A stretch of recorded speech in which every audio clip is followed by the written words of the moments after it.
The Celestine Prophecy, Chapter 4 of 9.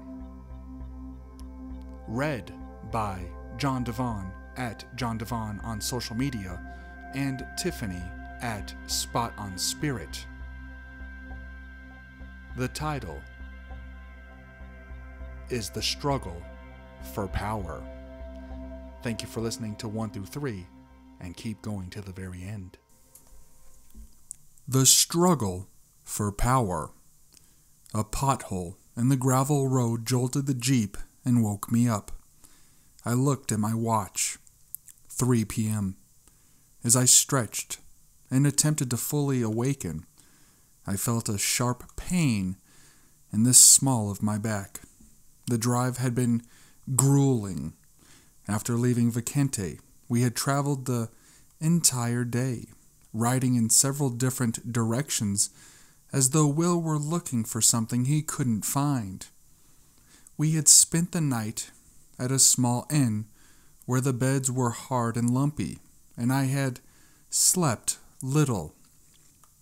Now, after traveling hard for the second day in a row, I was ready to complain. I looked over at Will. He was focused on the road, and so intent and alert that I decided not to interrupt him. He seemed to be in the same serious mood he had displayed several hours ago, when he had stopped the Jeep and told me we needed to talk. "Do you remember that I told you the insights had to be discovered one at a time?" he had asked. "Yes." "Do you believe that each will indeed present itself?" "Well, they have so far," I said, half humorously. Will looked at me with a serious expression. "Finding the third insight was easy. All we had to do was visit Reacquainted. But from now on, running across the other insights may be much more difficult."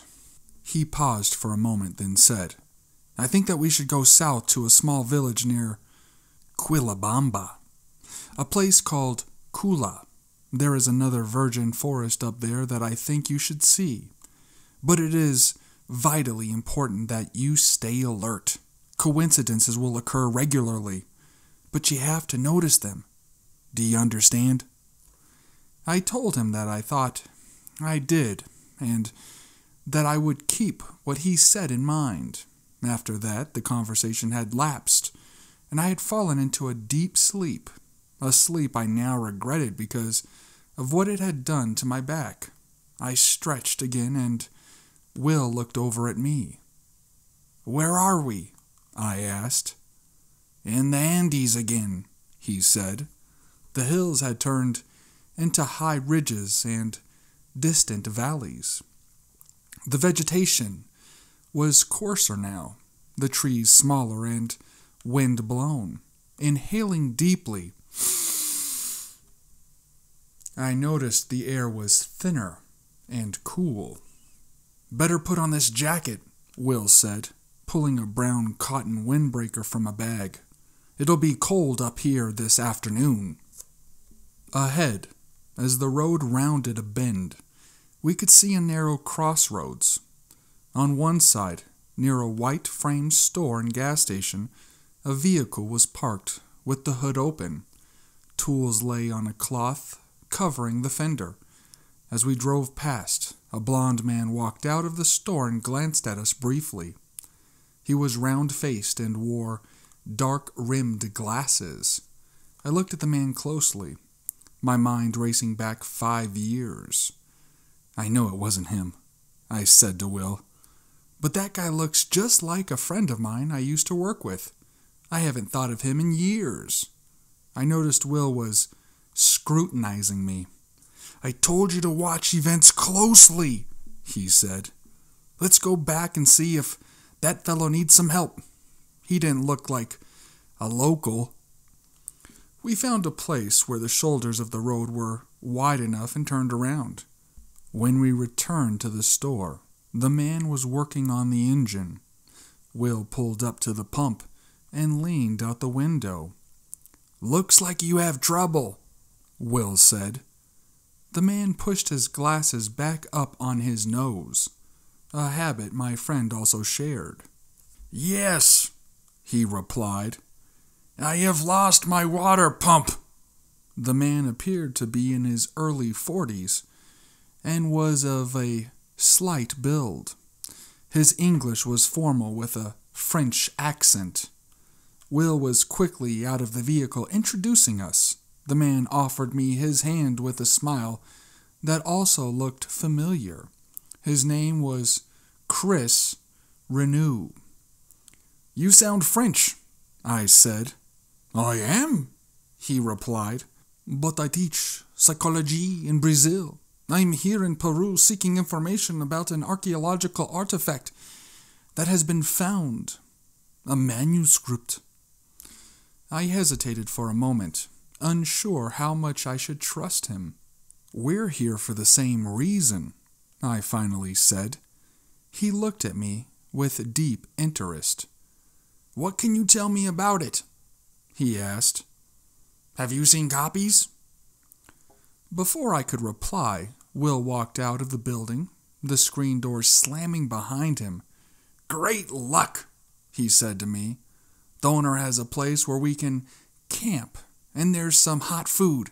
We might as well stay for the night." He turned and looked expectantly at Renew. "If you don't mind sharing your reservations." No, he said. "I welcome the company. A new pump cannot be delivered here until tomorrow morning." While he and Will began a conversation about the mechanics and reliability of Renew's Land Cruiser, I leaned back against the Jeep, feeling the warmth of the sun, and drifting into a pleasant reverie about the old friend Renew had brought to mind. My friend had been wide-eyed and curious, very much like Renew seemed, and a constant reader of books. I could almost recall the theories he liked, but time had obscured my recollection. "Let's get our stuff down to the campsite," Will said, patting me on the back. "Okay," I said absently.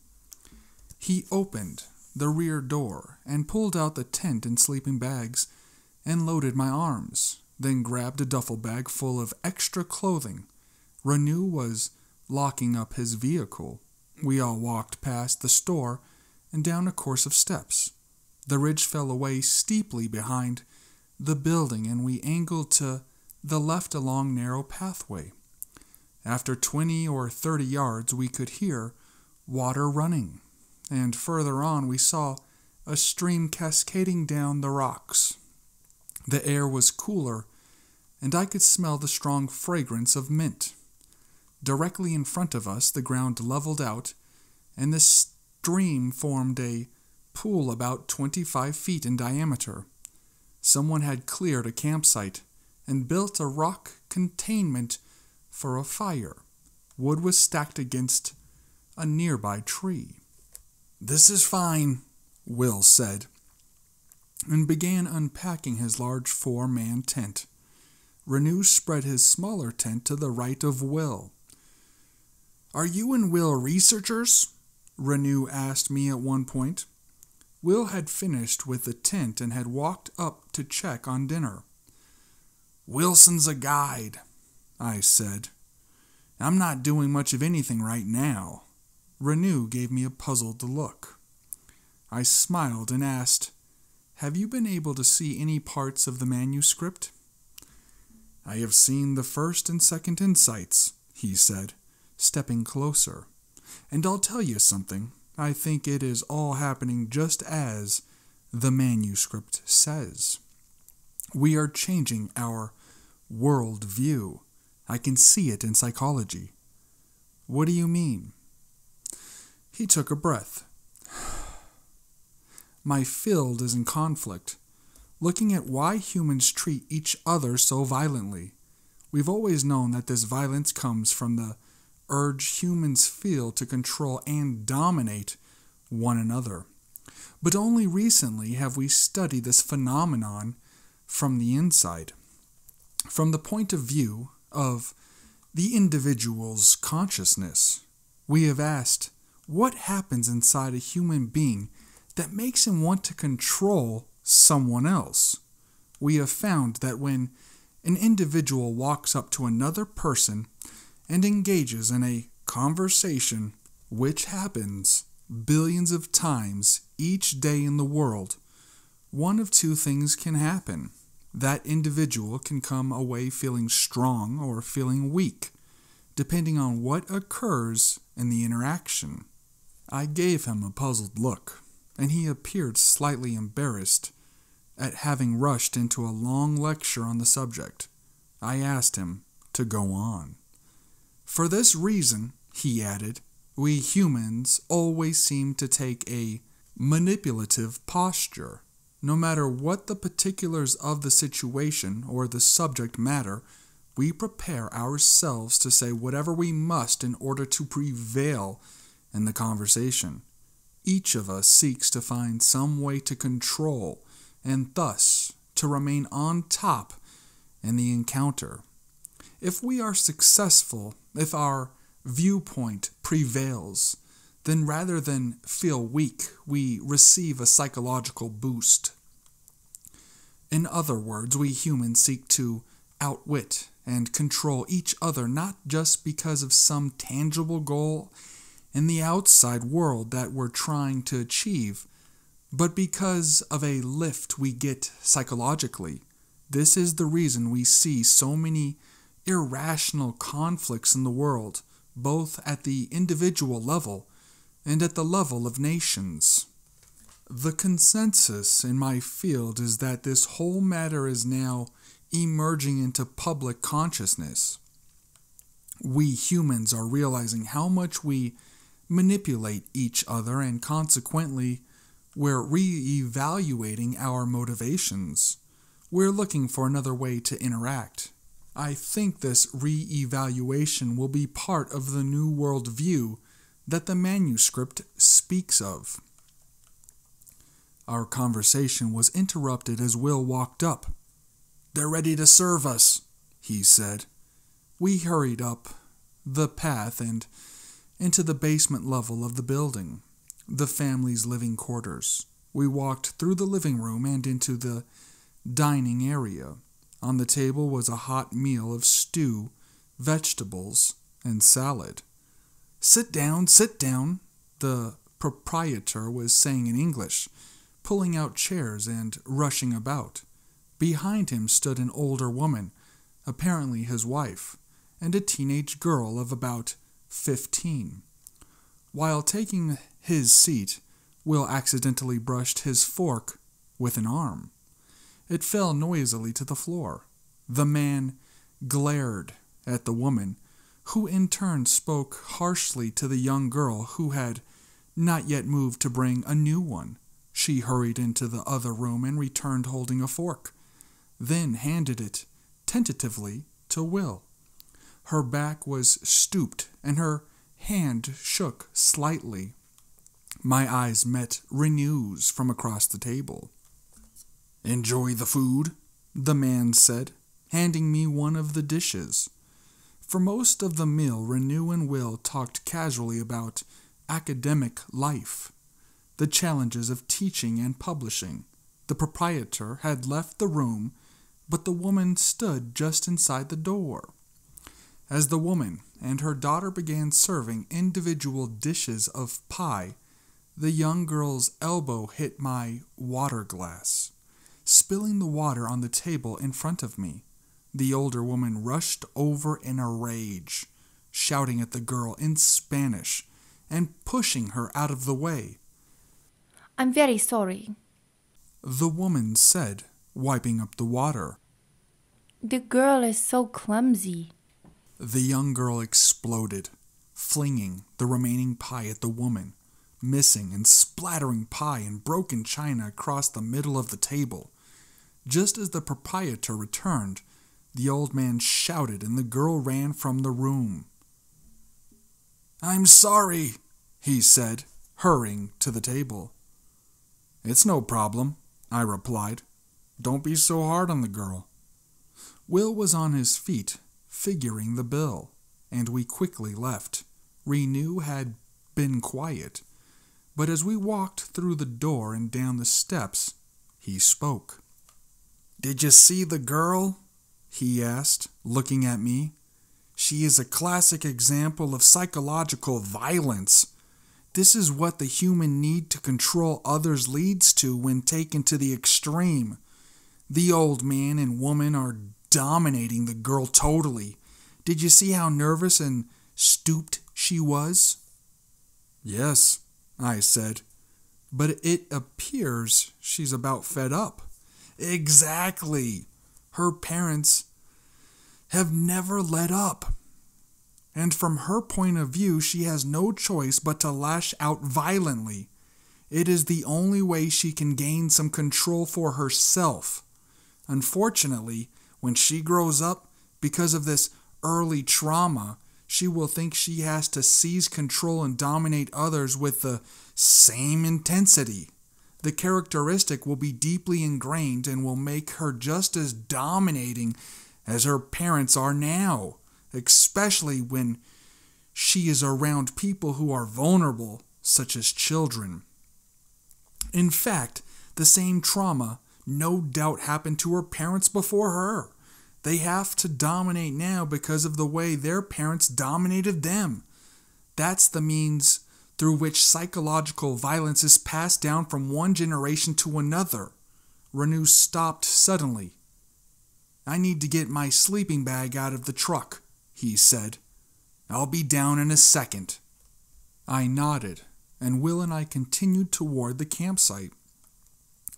"You and Renew have been talking a lot," Will remarked. "Yes, we have," I said. He smiled. "Actually, Renew has been doing most of the talking. You listen and answer direct questions, but you don't offer much." "I'm interested in what he has to say," I said defensively. Will ignored my tone. "Did you see the energy moving between the members of that family? The man and woman were sucking the child's energy into themselves until she was almost dead." "I forgot to watch the energy flow," I said. "Well, don't you think Renew would like to see it? What do you make of running into him in the first place?" "I don't know." "Don't you think it has some meaning? We were driving down the road and you see someone who reminds you of an old friend, and when we meet him, he happens to also be looking for the manuscript. Doesn't that sound beyond coincidence?" "Yes." "Perhaps you met so that you could receive some information that will extend your journey here. And doesn't it follow that perhaps you have some information for him as well?" "Yes, I guess so." "What do you think I should tell him?" Will again looked at me with his charismatic warmth. "The truth," he said. Before I could say anything else, Renew came bounding down the path toward us. "I brought a flashlight in case we need it later," he said. For the first time I became aware of the twilight and looked west. The sun had already set, but the sky was still a bright orange. The few clouds in that direction carried a darker, reddish color. For an instant I thought I saw a whitish field of light around the plants in the foreground, but the image faded. "Beautiful sunset," I said, then noticed Will had disappeared into his tent, and Renew was pulling his sleeping bag from its case. "Yes, it is," Renew said, distractedly without looking. I walked over to where he was working. He looked up and said, "I didn't get to ask you, what insights have you seen?" "The first two were only described to me," I replied. "But we just spent the last 2 days at the Vicente Lodge near Satipo. While we were there, one of the people doing research gave me a copy of the third insight. It's pretty amazing." His eyes lit up. "Do you have it with you?" "Yes. Do you want to look at it?" He jumped at the opportunity and took it into his tent to read. I found some matches and old newspaper and started the fire. After it was burning brightly, Will crawled out of his tent. "Where's Renew?" he asked. "He's reading the translation Sarah gave to me," I said. Will walked over and sat on a smooth log someone had placed near the fire area. I joined him. Darkness had finally descended and nothing could be seen except for the bare outline of the trees to our left, the dim lights from the station behind us, and a muted glow from Renew's tent. The woods were alive with night sounds, some of which I had never heard before. After about 30 minutes, Renew emerged from his tent, the flashlight in his hand. He walked over and sat at my left. Will was yawning. "That insight is amazing," he said. "Could anyone there actually see those energy fields?" I briefly told him of my experiences, beginning with our arrival and proceeding through the point where I actually saw the fields myself. He was silent for a minute. Then he asked, "They were actually doing experiments where they projected their own energy onto plants and affected the plants' growth?" "It affected their nutritional potency too," I said. "But the main insight is broader than that." He commented, almost to himself. "The third insight is that the universe on the whole is made up of this energy, and we can affect perhaps not only plants, but other things as well, just by what we do with the energy that belongs to us, the part we can control." He paused for a full minute. "I wonder how we affect other people with our energy." Will looked at me and smiled. "I'll tell you what I saw," I said. "I witnessed an argument between two people, and their energies were doing really strange things." Renew pushed up his glasses again. "Tell me about that." Will stood up at this point. "I think I need to turn in," he said. "It's been a long day." We both said goodnight, and Will entered his tent. Afterward, I described as best I could what Sarah and the other scientist had said to each other, emphasizing the action of their energy fields. "Now wait a minute," Renew said. "You saw their energies pulling at each other, trying to, say, capture each other as they argued?" "That's right," I said. He was thoughtful for a few seconds. "We must analyze this fully. We had two people arguing over who had the correct view of the situation, over who was right, each seeking to win out over the other, even to the point of invalidating the other's confidence and to outright name-calling." Suddenly, he looked up. "Yes, this all makes sense." "What do you mean?" I said. "The movement of this energy, if we can systematically observe it, is a way to understand what humans are receiving when we compete and argue and harm each other. When we control another human being, we receive their energy. We fill up at the other's expense, and the filling up is what motivates us. Look, I must learn how to see these energy fields. Where is this Reacquainted Lodge? How do I get there?" I told him the general location, but said he would have to ask Will for specific directions. "Yes, I'll do that tomorrow," he said with commitment. "For now I should get some sleep. I want to leave as early as possible."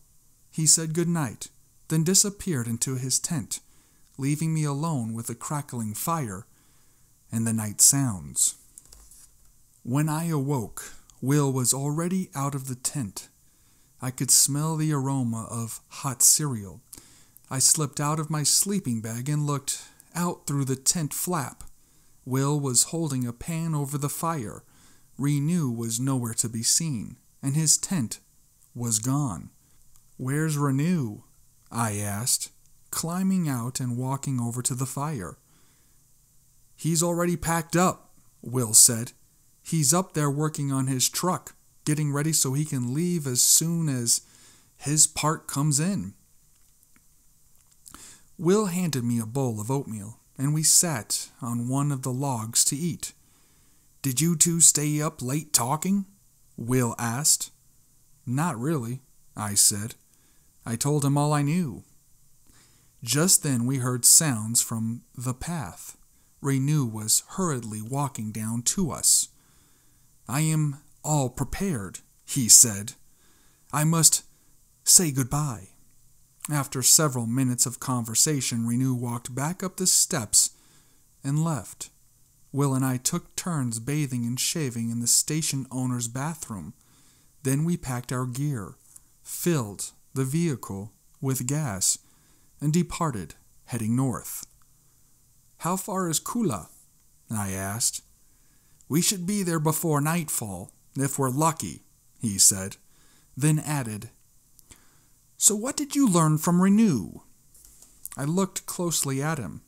He seemed to be looking for a specific answer. "I don't know," I said. "What conception did Renew leave you with?"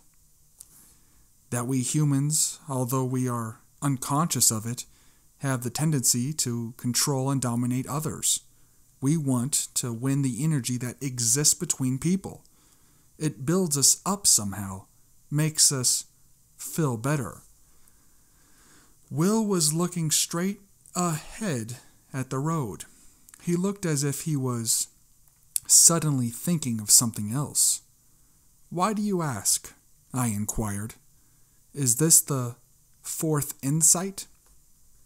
He looked at me. "Not quite. You have seen the energy flow between people, but I'm not sure you know how it feels when it happens to you." "Then tell me how it feels," I said, growing exasperated. "You accuse me of not talking? Getting information out of you is like pulling teeth. I've been trying for days to find out more about your past experiences with the manuscript, and all you do is put me off." He laughed, then shot me a smile. "We had a deal, remember? I have a reason for being secretive. One of the insights concerns how to interpret the events of one's past life. It is a process of becoming clear about who you are, what you are here on this planet to do. I want to wait until we reach this insight before we discuss my background. Okay?" I smiled at his adventurous tone. "Yeah, I guess." For the remainder of the morning we rode in silence. The day was sunny and the sky blue. Occasionally, as we proceeded higher into the mountains, thick clouds would float across our path, covering the windshield with moisture. Around noon, we pulled over at an overlook that afforded a spectacular view of the mountains and valleys to the east. "Are you hungry?" Will asked. I nodded, and he pulled 2 carefully wrapped sandwiches from a bag on the back seat. After he handed me one of them, he asked, "What do you think about this view?" "It's beautiful." He smiled slightly and stared at me, giving me the impression that he was observing my energy field. "What are you doing?" I asked. "Just looking," he said. "Mountain peaks are special places that can build energy in whoever sits on them. You look as though you have an affinity for mountain overlooks." I told Will of my grandfather's valley and of the ridge overlooking the lake and how it made me feel alert and energized the same day Charlene had arrived. "Perhaps growing up there," he said, "prepared you for something here, now." I was about to ask him more about the energy that mountains provide when he added, When a virgin forest is on a mountain, the energy is amplified even more. Is the virgin forest we're headed for on a mountain? I asked. Look for yourself, he said. You can see it. He pointed toward the east. Miles away, I could see two ridges which ran parallel to each other for what looked like several miles. Then they converged, forming a V shape. In the space between the two ridges lay what looked like a small town, and at the vortex, the point where the two ridges met, the mountain rose sharply and butted off into a rocky summit. The summit appeared slightly higher than the ridge we were on, and the area around its base seemed much greener, as though covered with lush foliage. That area of green? I asked. Yes, Will said. It's like reacquainted, yet more powerful and special. How is it special? It facilitates one of the other insights. How? I asked. He started the jeep and pulled back onto the road. I'm betting, he said, that you will find out. Neither of us said much more for an hour or so. Then I drifted off to sleep. Sometime later, Will was shaking my arm. Wake up, he said. We're coming into Kula. I sat up in the seat. Ahead of us, in a valley where two roads came together, was a small town. On both sides were the two ridges we had seen. The trees on the ridges seemed as large as those at reacquainted and spectacularly green. I want to tell you something before we drive in there, he said. In spite of the energy of this forest, this town is a lot less civilized than other areas of Peru. It's known as a place to get information about the manuscript, but the last time I was here, it was full of greedy types who didn't feel the energy and didn't understand the insights. They merely wanted the money or recognition they might get by discovering the ninth. I looked at the village. It consisted of 4 or 5 streets and avenues. Larger frame buildings lined the 2 main roads that crossed in the center of town, but the other streets were little more than alleyways lined by small dwellings. Parked at the crossroads were perhaps a dozen off-the-road vehicles and trucks. Why are all these people here? I asked. He smiled daringly. Because it's one of the last places to get gas and supplies before going deeper into the mountains. He started the jeep and drove slowly into town, then stopped in front of one of the larger buildings. I couldn't read the Spanish signs, but from the products in the window I presumed it was a grocery and hardware. Wait here for a moment, he said. I want to go in for a few things. I nodded, and Will disappeared inside. As I looked around, a truck pulled up across the street, and several people got out. One was a dark-haired woman in a fatigued jacket. To my amazement, I realized it was Marjorie. She and a young man in his early 20s crossed the street and walked right in front of me. I opened my door and got out. Marjorie! I yelled. She stopped and looked around, then saw me and smiled. Hello, she said as she began to walk toward me. The young man grabbed her arm. Robert told us not to talk with anyone, he said very softly, trying not to let me overhear. It's okay. She said. I know this person. Go on in. He looked at me skeptically, then backed away and went into the store. I tried then, in a stuttering way, to explain what had happened between us at the gardens. She laughed. and told me Sarah had related everything to her. She was about to say something else when Will walked out with a handful of supplies. I introduced them, and we all talked for a few minutes as Will placed the supplies in the back of the Jeep. "I have an idea," Will said. "Let's get something else to eat across the street." I looked over at what appeared to be a small cafe. "Sounds good to me," I said. I don't know. Marjorie said. I need to leave soon. My ride. "Where are you going?" I asked. Back to the west a couple of miles. I've come up to visit a group studying the manuscript. "We can take you back later, after dinner," Will commented. Well, I guess that will be okay. Will looked at me. "I have one more thing to pick up. You two go ahead and I'll order something when I get there. I'll only be a few minutes." We agreed, and Marjorie and I waited as several trucks passed. Will walked down the street to the south. Suddenly, the young man with whom Marjorie had arrived walked out of the store and confronted us again. "Where are you going?" he said, holding her arm. This is a friend of mine. She replied. We're going to eat, and then he can run me back later. "Look, you can't trust anyone up here. You know Robert wouldn't approve." It's okay. She said.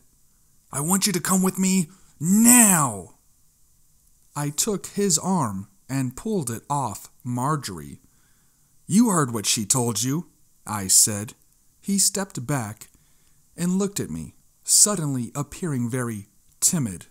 He turned and walked back into the store. "Let's go," I said. We walked across the street and into the small diner. The eating area consisted of one room and just 8 tables, and was permeated with the smell of grease and smoke. I spotted an unoccupied table on the left. As we walked over, several people glanced up at us for an instant, then returned to what they were doing. The waitress spoke only Spanish, but Marjorie knew the language well and ordered for both of us. Afterward, Marjorie looked at me warmly. I grinned at her. "Who is that guy you were with?" That's Kenny. She said. I don't know what's wrong with him. Thanks for helping.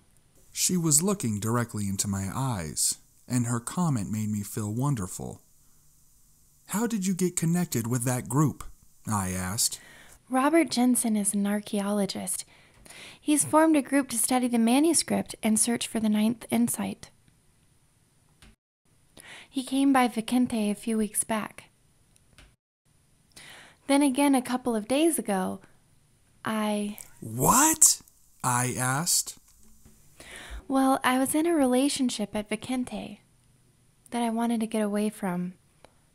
Then I met Robert, and he was so charming, and what he was doing seemed so interesting. He convinced me that our research at the gardens would be enhanced by the 9th insight, and that he was on his way to find it.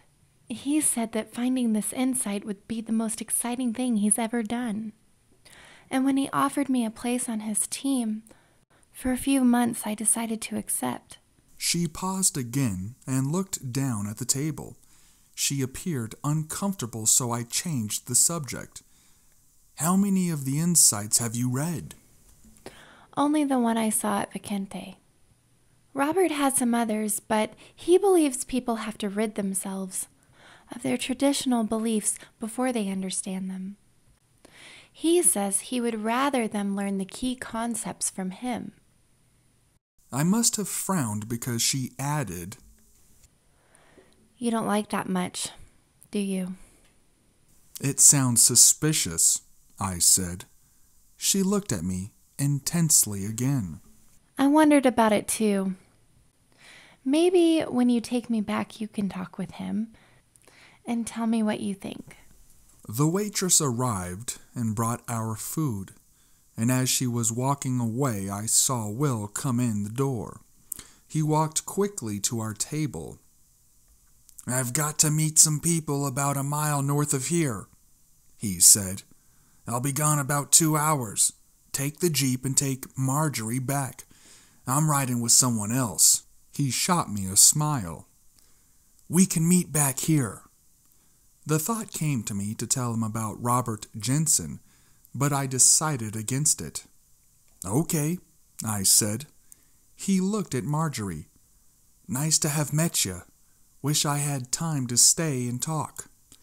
She looked at him with her coy expression. Maybe some other time. He nodded, handed me the keys, and walked away. Marjorie ate for a few minutes, then said, He seems like a man with a purpose. How did you meet him? I told her in detail of my experiences upon first arriving in Peru. As I talked, she listened intently. So intently, in fact, that I found myself telling the story with great ease and expressing the dramatic turns and episodes with insight and true flair. She seemed spellbound, hanging on every word. Goodness. She said at one point, Do you think you're in danger? "No, I don't think so," I said. "Not this far from Lima."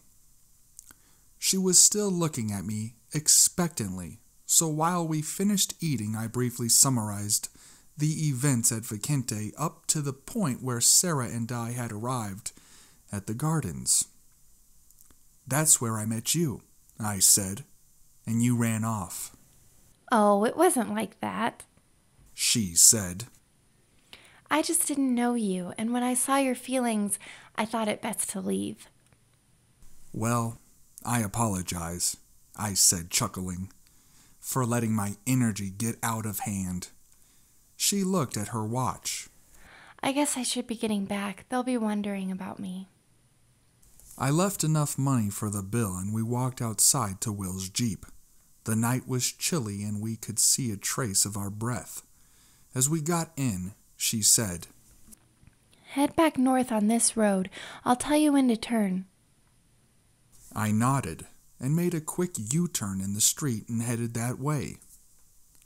"Tell me more about this farm we're going to," I said. I think Robert rents it. Apparently his group has been using it for a long time while he has studied the insights. Since I've been there, everyone has been assembling supplies and readying the vehicles, things like that. Some of his men seem very rough. "Why did he invite you along?" I asked. He said he wanted a person who could help interpret the ninth insight. Once we found it, at least that's what he said back at Vicente. Here he has only talked about supplies and helping to prepare for the trip. "Where is he planning to go?" I don't know. She replied. He never answers me when I ask. After about 1.5 miles, she pointed out a turn to the left onto a narrow, rocky road. I meandered up the ridge and down into a flat valley. Ahead was a farmhouse made of rough planking. Behind it were several barns and outbuildings. 3 llamas peered at us from a fenced pasture. As we slowed to a stop, several people walked around a vehicle and stared without smiling. I noticed a gas-powered electric generator humming at the side of the house. Then the door opened and a tall, dark-haired man with strong, lean features walked toward us. That's Robert. Marjorie said. "Good," I said, still feeling strong and confident. We got out as Jensen walked up to us. He looked at Marjorie.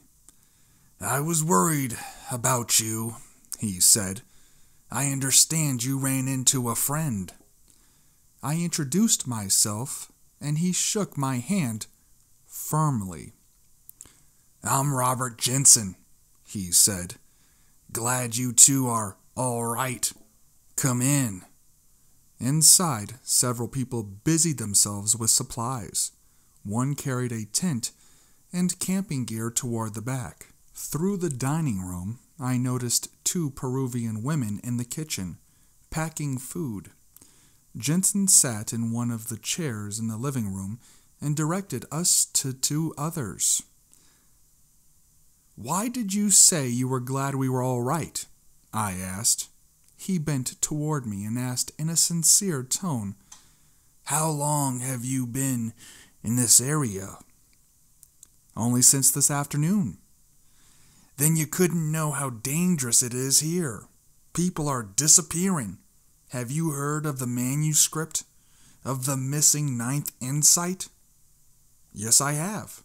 "In fact, then you need to know what's going on," he interrupted. "The search for the last insight is getting ugly. There are dangerous people involved in this." "Who?" I asked. "People who don't care about the archaeological value of this discovery at all. People who just want the insight for their own purposes." A huge man with a beard and paunch interrupted the conversation and showed Jensen a list. They discussed something briefly in Spanish. Jensen looked at me again. "Are you here to find the missing insight too?" he asked. "Do you have any idea what you're getting into?" I felt awkward and had difficulty expressing myself. "Well, I'm mainly interested in finding out more about the entire manuscript. I haven't seen that much of it yet." He straightened in his chair, then said, "Do you realize that the manuscript is a state artifact, and that copies of it have been made illegal except by permit?" "Yes, but some scientists disagree with that. They feel the government is suppressing new." "Don't you think the nation of Peru has the right to control its own archaeological treasures?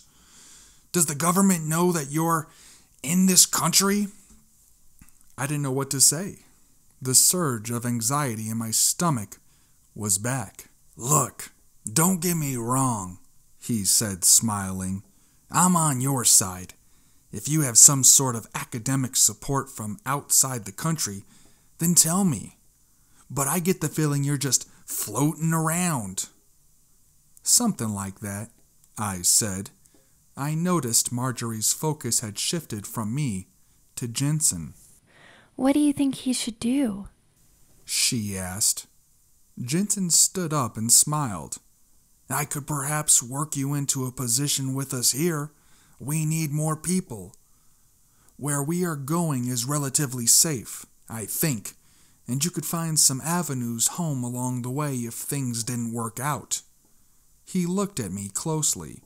"But you'll have to be willing to do exactly as I say every step of the way." I glanced over at Marjorie. She was still looking at Jensen. I felt confused. Perhaps I should consider Jensen's offer, I thought. If he was in good standing with the government, then this might be the only opportunity I had for a legitimate way back to the States. Perhaps I had been fooling myself. Perhaps Jensen was right, and I was in way over my head. "I think you should consider what Robert is saying," Marjorie commented. "It's too frightening out there alone." Though I knew she might be correct, I still had faith in Will, in what we were doing.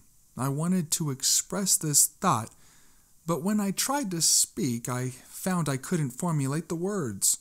I could no longer think clearly. Suddenly, the large man walked into the room again and looked out the window. Jensen was quickly up and looking. Then he turned to Marjorie and, in a casual tone, said, "Someone is coming. Go ask Kenny to come up here, please." She nodded and left. Through the window I could see truck lights approaching. The vehicle parked just outside the fence, 50 feet away. Jensen opened the door, and as he did, I heard my name mentioned outside. "Who is that?" I asked. Jensen looked at me sharply. "Be very quiet," he said. He and the large man walked outside and pulled the door closed. Through the window I could see a lone figure silhouetted behind the truck's lights. My first impulse was to stay inside. Jensen's assessment of my situation had filled me with foreboding. But something about the person by the truck seemed familiar. I opened the door and walked outside. As soon as Jensen saw me, he quickly turned and walked my way. "What are you doing? Go back inside!" Above the generator, I thought I heard my name again. "Go back inside, now!" Jensen said. "It could be a trap." He was standing directly in front of me, blocking my view of the vehicle. "Go back inside, now!" I felt totally confused and panicked, unable to make a decision. Then the figure behind the lights walked closer, and I could see his form around Jensen's body. Distinctly, I heard, "Come here, I need to talk with you." Then, as the figure approached, my head cleared, and I realized that it was Will. I rushed past Jensen. "What is wrong with you?" Will asked quickly. "We need to get out of here." "But what about Marjorie?" I asked. "We can't do anything about her right now," Will said. "We'd better leave." We started to walk away when Jensen called out, "You'd better stay here. You won't make it." I glanced back. Will stopped and looked at me, giving me a choice to stay or go. "Let's go," I said. We passed the truck in which Will had arrived, and I noticed 2 other men had been waiting in the front seat. When we got to Will's Jeep, he asked me for the keys and we drove away. The truck with Will's friends followed. Will turned and looked at me. "Jensen told me you had decided to stay with his group. What was going on?" "How do you know his name?" I stammered. "I just heard all about this guy," Will replied. "He works for the Peruvian government. He's a real archaeologist. But he's committed to keeping the whole thing secret in return for exclusive rights to study the manuscript. Only he wasn't supposed to go looking for the missing insight. Apparently he's decided to violate that agreement. He is rumored to be leaving soon in pursuit of the 9th. When I learned he was the person Marjorie was with, I thought I'd better get down here. What did he say to you?" "He told me I was in danger and that I should join up with him and that he'd help me leave the country if that's what I wanted." Will shook his head.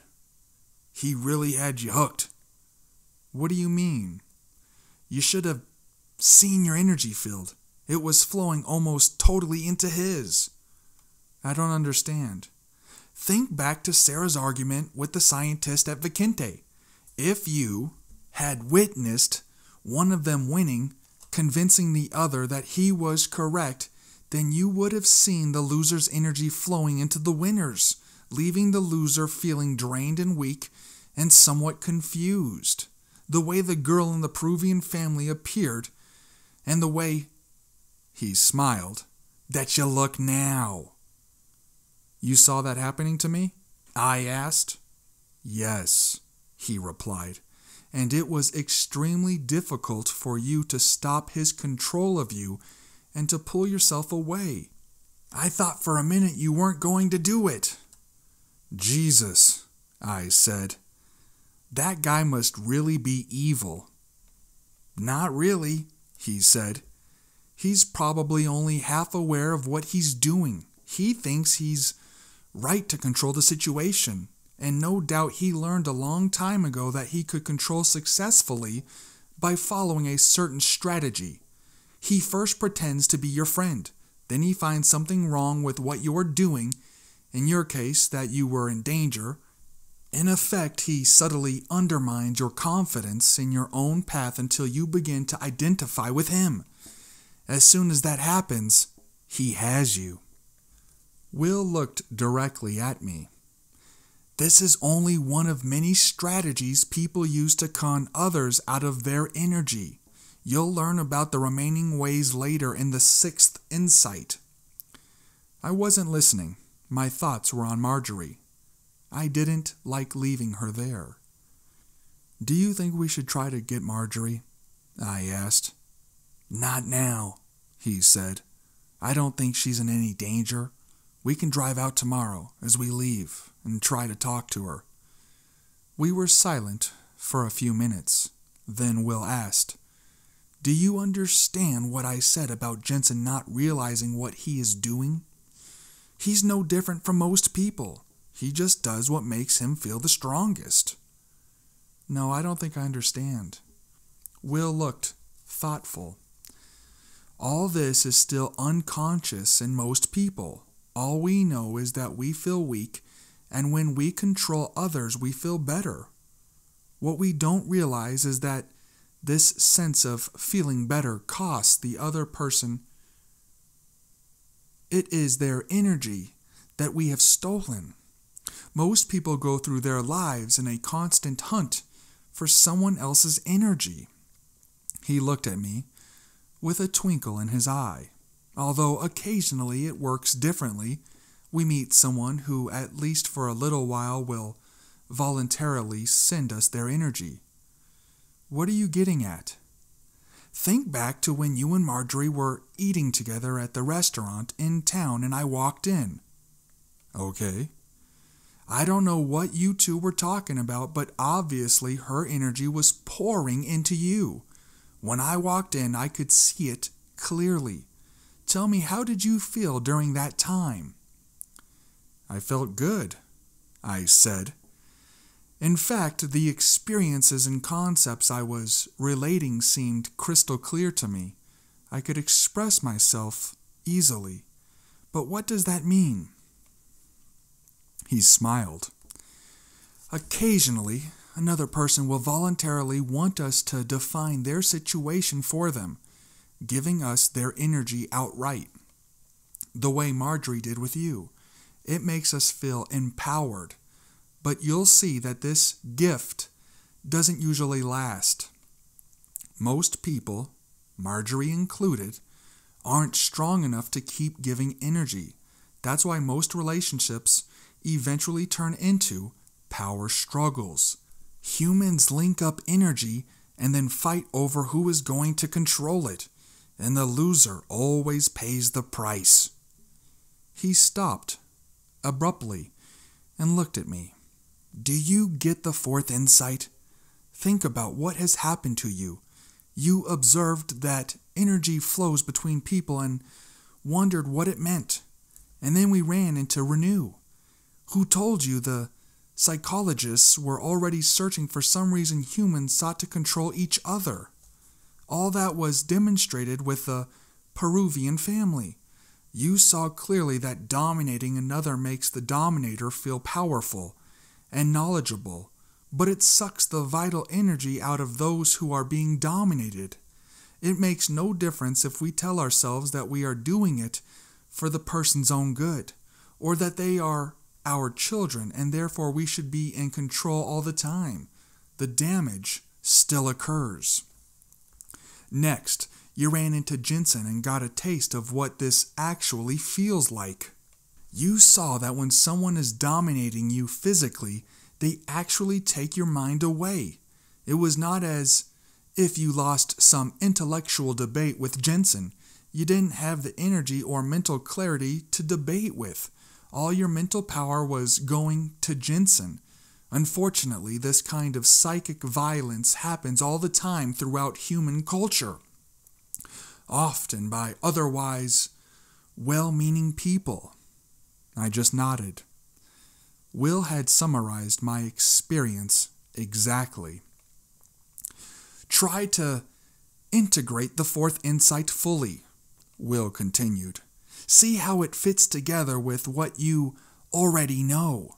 The 3rd insight showed you that the physical world is actually a vast system of energy, and now the 4th points out that for a long time we humans have been unconsciously competing for the only part of this energy we have been open to, the part that flows between people. This is what human conflict has always been about, at every level. From all the petty conflict in families and employment settings to wars between nations. It's the result of feeling insecure and weak and having to steal someone else's energy to feel okay. Wait a minute, I protested. Some wars had to be fought. They were right. Of course, Will replied. But the only reason that any conflict can't be immediately settled is that one side is holding on to an irrational position for energy purposes. Will appeared to remember something. Reaching into a satchel, he pulled out a bundle of papers clipped together. I almost forgot, he said. I found a copy of The Fourth Insight. He handed me the copy and said nothing else, looking straight ahead as he drove. I picked up the small flashlight Will kept on the floorboard and for the next 20 minutes read the short document, Understanding the Fourth Insight. It said, is a matter of seeing the human world as a vast competition for energy and thus for power. Yet once humans understand their struggle, the insight continued, we would immediately begin to transcend this conflict. We would begin to break free from the competition over mere human energy, because we would finally be able to receive our energy from another source. I looked at Will. What's the other source? I asked. He smiled, but said nothing.